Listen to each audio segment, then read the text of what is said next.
I have watched a lot of September 11, 2001 attacks over the years, like that with the documentaries and the films. And one thing I realized is this: there are parts of that day, especially inside the Twin Towers, that are hard to put into words, blood. I can't lie. The fear, the terror, the decisions, the bravery, and the people went through inside the Twin Towers. Fam, it's something you can't fully understand unless you were really there. I can't lie. There are words that I can't even describe the feeling. So, before we go further, I just want to say this video is out of respect to many who lost their lives and who lost someone that day. Now, if this is too much and it still brings you pain and trauma, I completely understand. My heart goes to, now I don't like to do this cliche thing, my heart goes out to, when people do those things and that, less of that. I'm saying this here from the bottom of my heart and with respect, that my heart goes out to every and each human being that was affected that day. Now, with that being said, we go into this with respect. Let's remember them as we watch.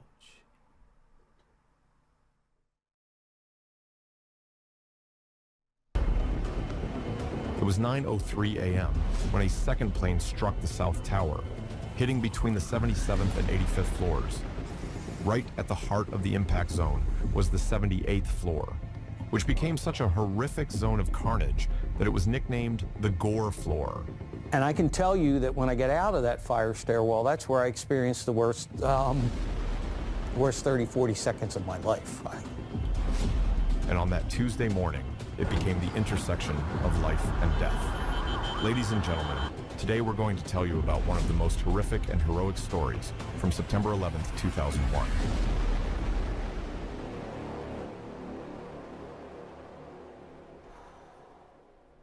Oh my gosh. The 78th floor wasn't an office floor like the others. It was what they called the Sky Lobby, a massive marble-lined space more than half a city block long, with room-sized express elevators that could whisk you to the ground floor in just 60 It seconds. like an intersection of everything. For thousands of workers on the upper floors, this was their daily commute hub, 1,300 feet in the sky. Wow. When the first plane hit the North Tower at 8:46 a.m., people throughout the South Tower felt the building shake and saw the smoke and flames next door. Wow. But not many people were aware that a plane had struck it. Many began evacuating, but the confusion was immense. Some kept working, others started down the stairs, and many gathered in that 78th floor sky lobby, waiting for elevators, trying to figure out what was happening. Judy Wine and Gigi Singer had just watched the explosion from the North Tower as they stood on the 103rd floor. Terrified, they raced down the stairs, making it to the 78th floor sky lobby. Hoping for answers, they joined over 200 others crowded near the elevators. You had a choice. You absolutely had a choice. Once you were in that fire stairwell, when you got to the 78th floor, which was known as the Sky Lobby, you had a choice to either go to the big bank of elevators that were there or to continue in the fire stairwell. Being in the business that I'm in and knowing fire and fire safety, it was apparent to me that I should stay in that fire stairwell, stay in the steps. Nearby, Ed Nichols heard a building-wide announcement claiming the South Tower was secure and encouraging people to return to their desks. He and a few others began heading back upstairs. Christine Sasser and Sylvian Ramsendar had already made it down, but began their way to the 81st floor to retrieve a forgotten wallet. Kelly Ryhair, realizing he couldn't work without his Palm Pilot that he left on the 100th floor, decided to go back up and get it. Meanwhile, Eric Thompson opted to sit and wait in one of the alcoves, hoping the lobby crowd would thin out. Each of these small decisions and moments of hesitation would soon make the ultimate difference between whether they were about to live or die. None of them knew that at that very moment, United Flight 175 was screaming toward them at 590 miles per hour. Brian Sweeney, a former Navy pilot and a passenger on that flight, was able to make one last phone call to his wife. Jules, this is Brian. Listen, on an airplane that's been hijacked, and things will go well. I'm looking good. I just want you to know I absolutely love you. I want you to do good. So happy to find. Same to my parents and everybody. And I just totally love you, and I'll see you later. Bye, babe. I'll call you. Peter Hansen, another passenger aboard the flight, was on the phone with his father, who was watching the North Tower burning on live TV. Oh, getting bad. Passengers are throwing up, getting sick. The plane keeps making jerky movements. I don't think the pilot is flying the plane, and I think they intend to fly into a building. And I said, no, they don't do that, Peter. You know, they land and they demand ransom and so forth. He said, I don't think so, Dad. He said, but don't worry about it. He said, because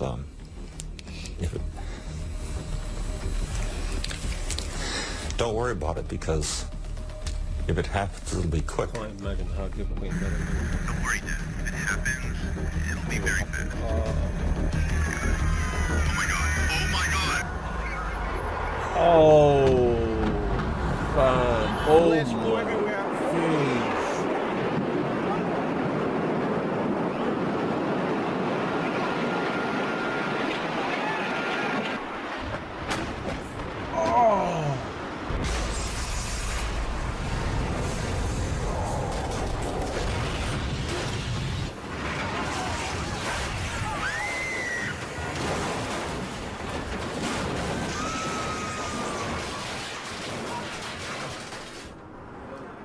At approximately 9:03 a.m., United Flight 175 slammed into the South Tower, tearing through everything between the 77th and 85th floors. A deafening explosion and a searing blast of heat ripped through the sky lobby. The plane's left wing cut through that packed elevator lobby like a scythe, slicing between people standing just inches apart, killing most while sparing others. The blast threw people like dolls, tearing their bodies apart. Judy Wine was thrown through the air, shattering her forearm, breaking 3 ribs, and puncturing a lung. The blast hurled Kelly Rayer into the back wall of the elevator he had just stepped into. The floor buckled, the car dropped nearly 2 feet, and flames shot up the shaft as thick black smoke filled the space. Anyone in nearby elevators faced some of the most horrific fates imaginable that day. The luckier ones may have perished instantly, their elevator cars plummeting after the plane severed the cables. Nobody that went to the sky lobby made it out. No. When the plane went through the building, the elevator cables were just cut. Those elevators went straight to the ground. Nobody survived. But others weren't as fortunate.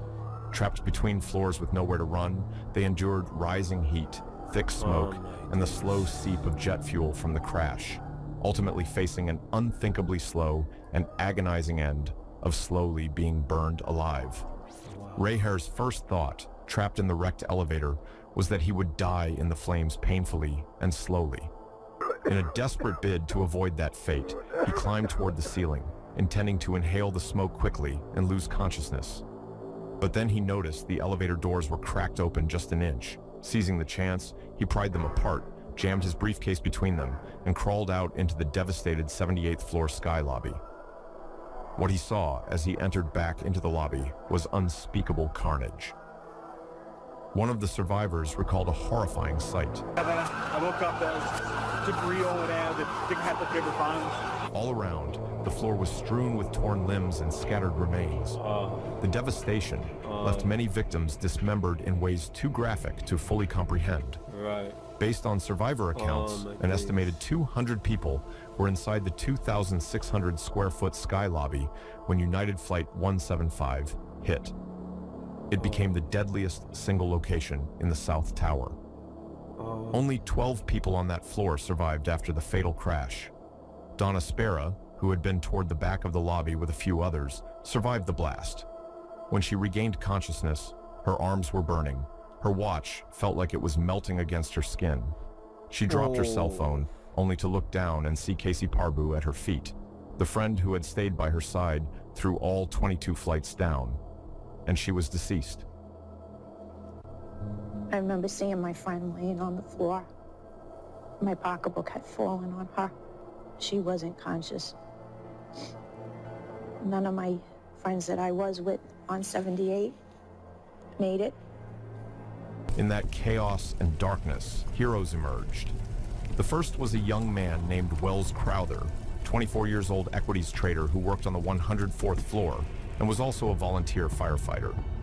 He had made it down to the 78th floor and immediately began organizing rescue efforts. Ling Young, a tax auditor who had been knocked unconscious, regained consciousness with blood covering her glasses. Through the smoke, she could barely see, afraid that moving might send her plunging through the damaged floor. That's when Wells Crowther appeared. Out of nowhere, and a young man came over and came screaming and said, "I found the stair, follow me, let me help when you can help." "I found the stairs! Follow me!" He told her, a red bandana tied around his face, the one he always kept in his pocket. Crowther led her into Stairway A, the only intact stairwell. After descending about a dozen flights with her, he said something that defines heroism. "Okay, you guys are safe. I'm gonna go back upstairs to help."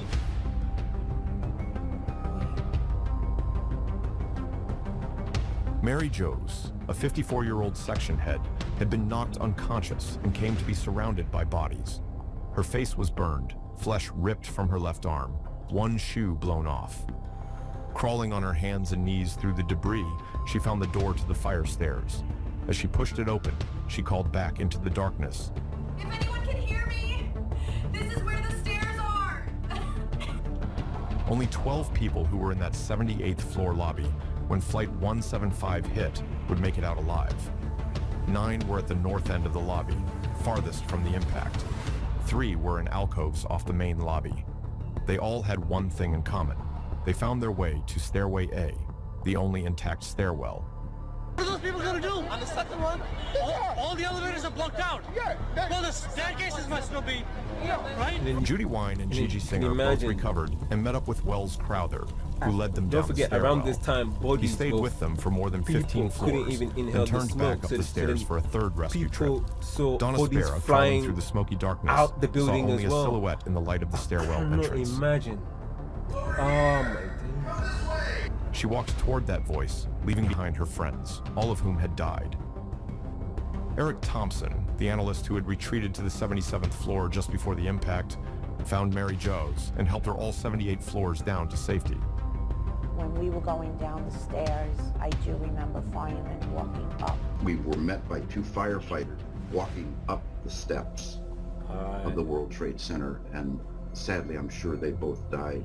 And I remember them having said, "Be sure to get him outside as soon as we got downstairs."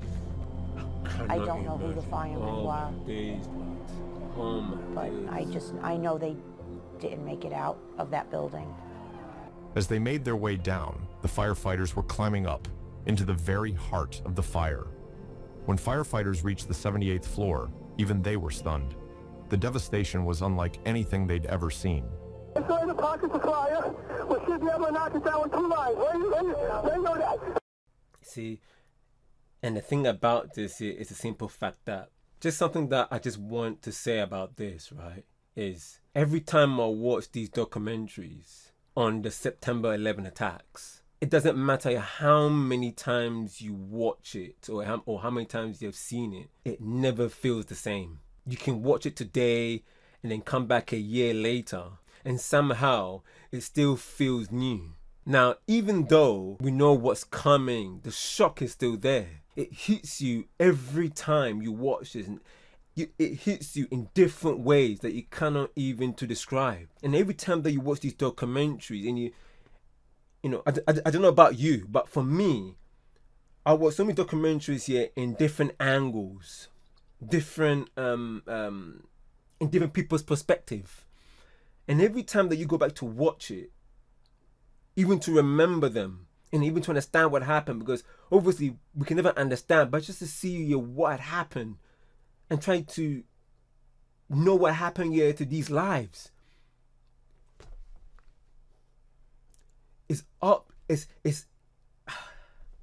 words cannot describe. And it hits different every time you watch it. You watch it, you come back months after, a year later, it just hits you differently, blood. It's like your mind still can't fully process and comprehend what really happened on that day. And what makes this thing here so powerful, because this wasn't just an event. It changed everything. Security, technology, and the way the world operates. Everything shifted after that day. But what's even more shocking, blood, is that there are some people today, they say this never happened. Or they act like this never happened. And they say like, oh, like this never happened, like as if, man, like this year was from a movie. No, this was real, fam. This was real. Real people, real lives. If you think that this is fake, if you go to the National September 11 Memorial and Museum, you see the names of the people that lost their life that day. It hits differently, blood. I can't lie, it hits differently. It reminds you that this wasn't just history. These were human beings, family, lives that were taken. And that's why we will continue to watch, to learn, and to remember those ones that lost their lives that day. And as well those who have been affected.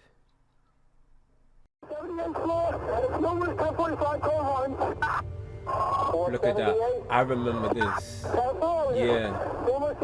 Yeah, look at this firefighter going up. Look how fit we they encountered were. For the first time the police, the firefighters, paramedics from New York City and the Port Authority. These men even saw bodies falling Just the over looks the in their building as well, like I eyes said before. Told the whole story. No words, just the looks in their eyes. They knew. They knew that they were going up those steps to try to fight a fire that they couldn't beat. Right. They knew that they were going up those steps to try to save lives that they probably could not save. That there was a chance that and they they could knew die. that they were going up, and they knew that they were never coming back. Alive. Exactly, bro. Wells Crowther made at least 3 trips back into that devastated lobby to save people and showed them the way to safety, then disappeared back into the smoke and flames to help others. The survival of all 12 was a miracle in itself. Every little move they made that day was the difference between making it out and never being seen again. Wow. Roughly And one-third of the South Tower's well. 611 victims died on that single floor. When they finally made it to the lobby, rescuers guided them towards safety. When we got down to the lobby level and out of the fire stairwell, you're looking through these arching glass windows. You're looking to your left, to your right. You're seeing crumbled concrete, twisted steel, red blotches on the ground, and you knew what these red markings were on the ground. They couldn't let us out at the ground level because it was raining concrete, steel, and bodies. Oh my goodness. They escorted us down into the concourse level of the Trade Center complex. And that's the first time we had the chance to encounter people who were in real need, gaping wounds, missing limbs, real blood and gut stuff. But just as they were making it out of the exit and onto the streets, the unthinkable happened. That is exactly what I'm talking about. People had to really run. Yeah, look at that. Oh, and then the firefighters that were on that building as well. Oh my god. Oh no. It was like a death trap. That's how it was. You see that?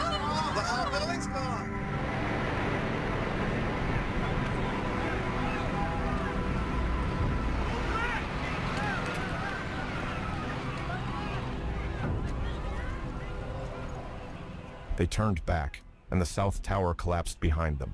Yeah, Those that was left the in first sky one. lobby, That was the first wounded one who to couldn't be move, attacked. the rescuers and then firefighters also- who chose no, to wait. stay were gone in an instant.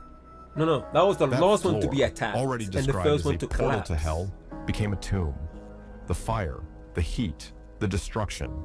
It already felt like the worst imaginable scene. And then, somehow, it got worse. What's most disturbing to think about is how narrowly this could have played out differently. As United Flight 175 approached, the hijacker adjusted the aircraft's speed and tilt in the final seconds, turning and angling it more precisely with the tower. That seemingly minor correction changed everything. Had the wings struck just a few floors higher, many on the 78th floor may have survived. But there was no rewinding what happened. I was one out of 12 on that floor that survived out of 200. For years I had survivor's guilt because I could never understand why I was the one that survived. Right. And my friends were right there with me. Right. We lost a lot of people that day. There were 54 of us in that meeting. 7 of us survived. 47 perished that day. Almost all of them have yet to be identified. In those terrifying minutes after the impact, with fire consuming the sky lobby and the screams of the injured echoing through the smoke, survival came down to seconds and to people willing to act.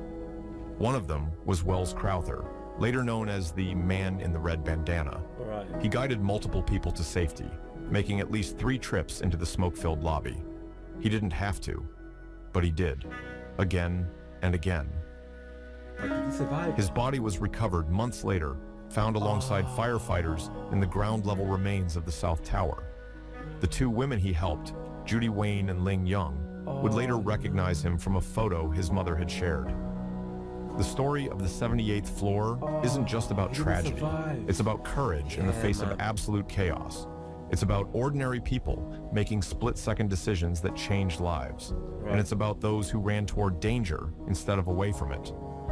Wells Crowther could have saved himself, but he chose to save others. And the same should be said for all the first responders who went in there knowing they weren't coming back. Right. That's the legacy of the 78th floor, not just in the lives lost, but in the heroism that shined through one of the darkest and most horrific events of that day. A reminder that even in tragedy, humanity's greatest strength is its will to protect one another. There we go. And the earth comes alive. Wherever there's love, there's bound to be strains. Oh, we push on through the rain. Oh, I know that things must change. I want to live again. I want to live again.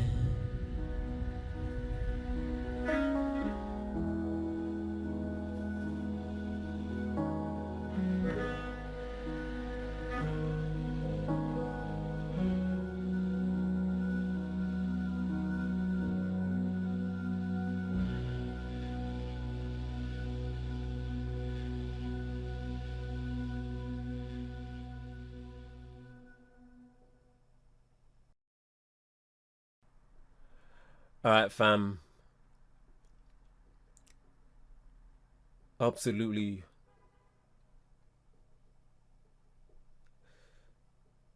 No words can describe what happened. No words can describe it. I just want to show you some of the comments here of this video. Check him out. There is his the channel of this guy. Big ups to him each and every time, you know, like that. Like I said before, I came across this documentary and I wanted to react with you guys, and as well not just react with you, but like I said before, is to remember those who have been affected by this horrific event. And not even that, this is now 2026 and that was 2001 blood. That was what, almost 25 years. So this September will be 25 years since that event happened. And like I said before, I was very young. And even though I don't remember too much, but I remember this specific moment that happened on the news.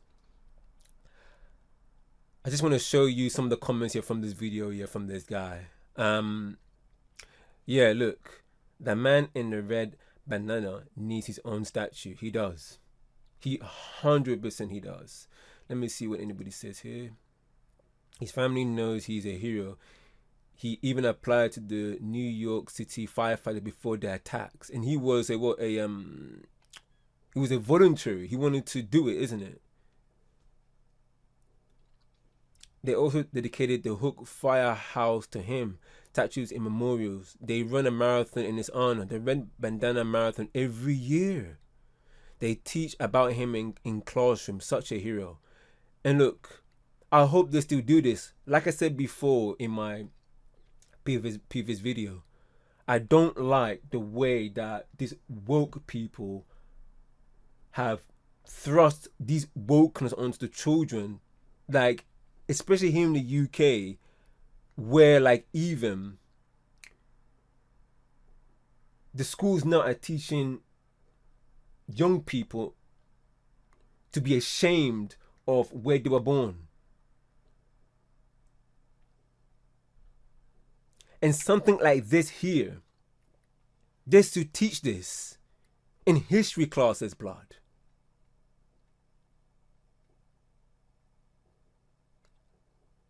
His father found a half-filled out application for New York City department when he cleaned out his son's apartment a few weeks later.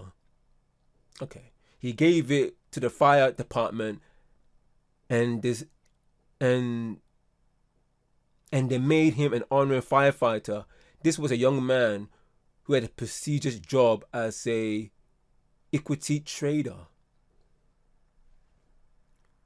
I mean, this should give us some kind of a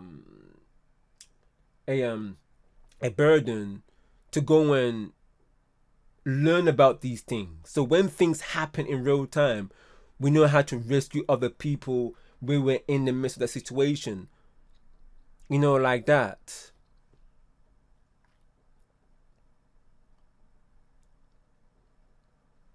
Like how to learn, how to like when someone's unconscious, how to pump their heart.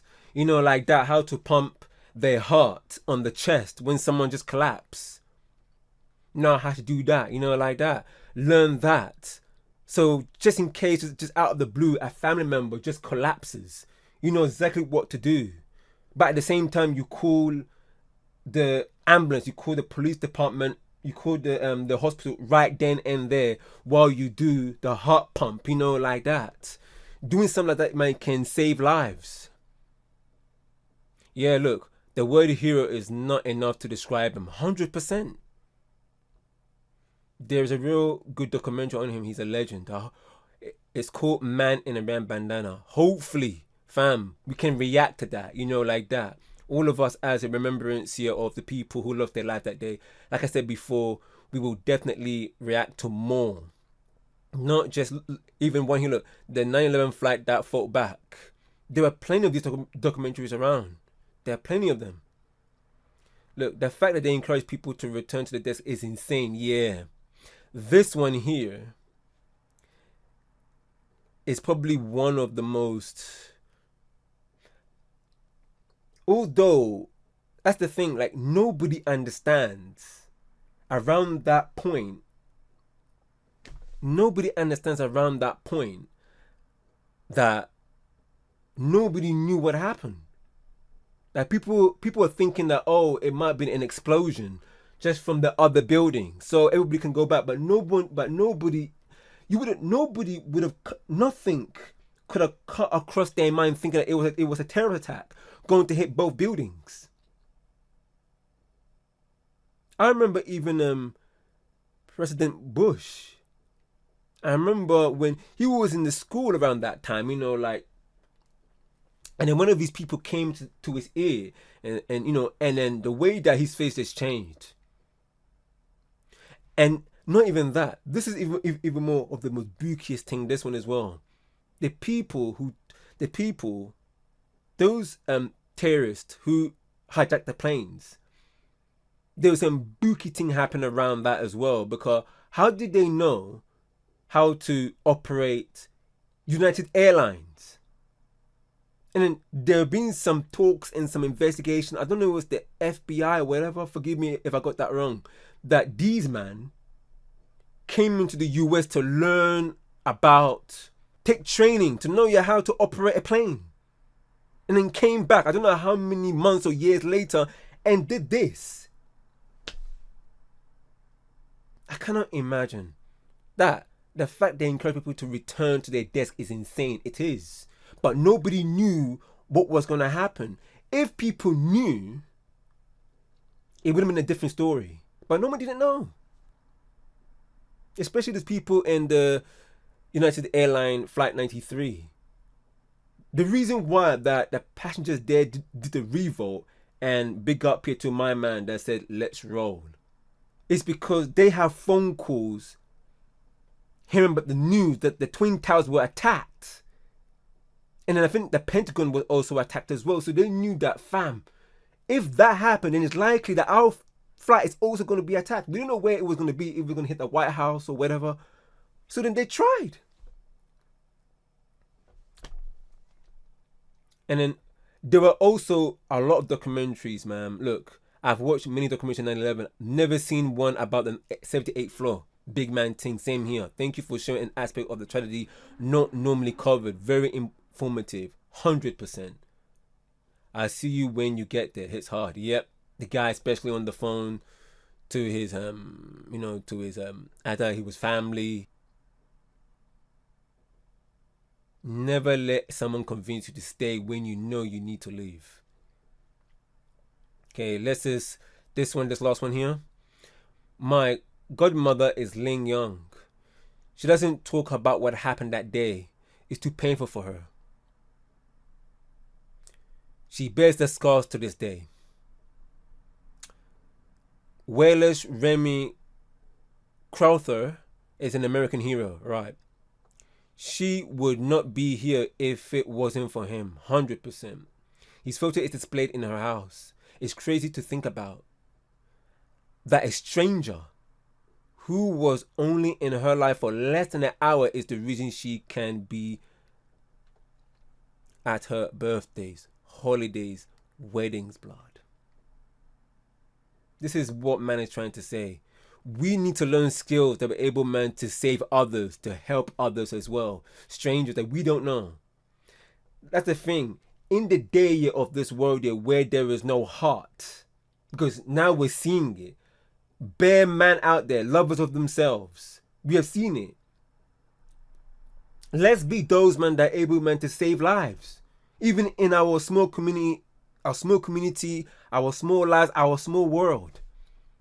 We can't save the world by reaching out, but we can save the minority who's around us. Because one skill of what we just learned just a couple of days ago can save someone's life even tomorrow, even in the next minute or hour. Thank you, Whalers, for the ultimate sacrifice. Rest in peace to all who perished that day. Yes, blood. Yeah. There's so many comments here that I would like to get through, but I don't want this video to be too long. But we have to end it, like that. We have to end it, blood. And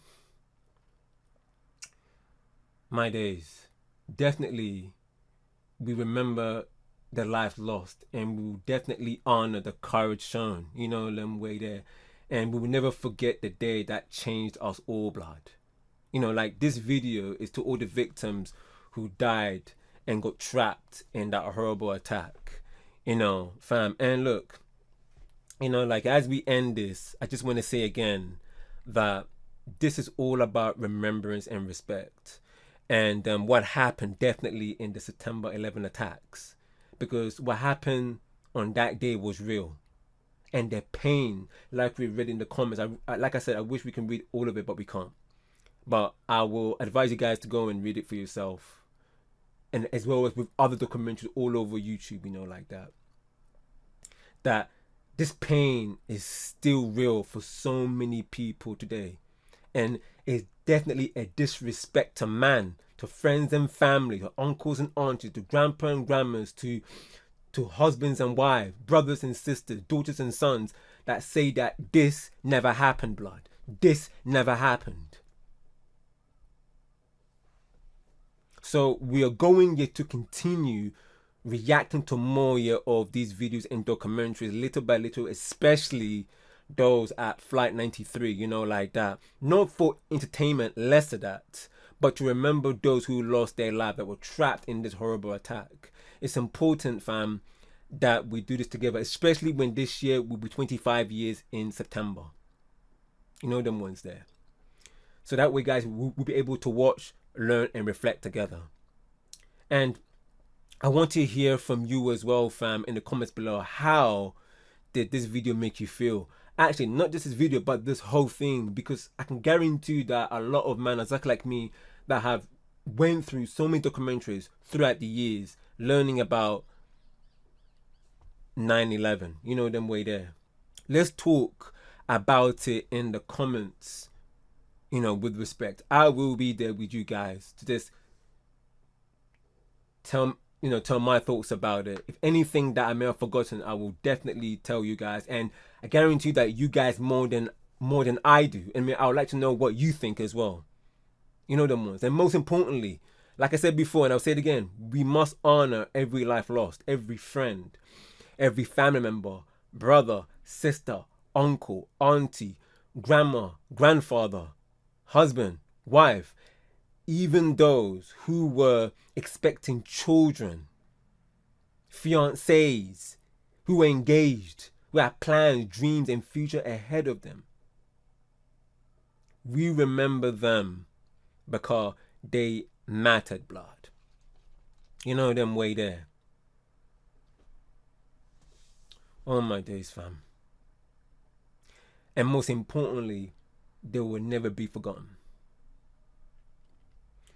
Rest in peace in all of those souls lost that day.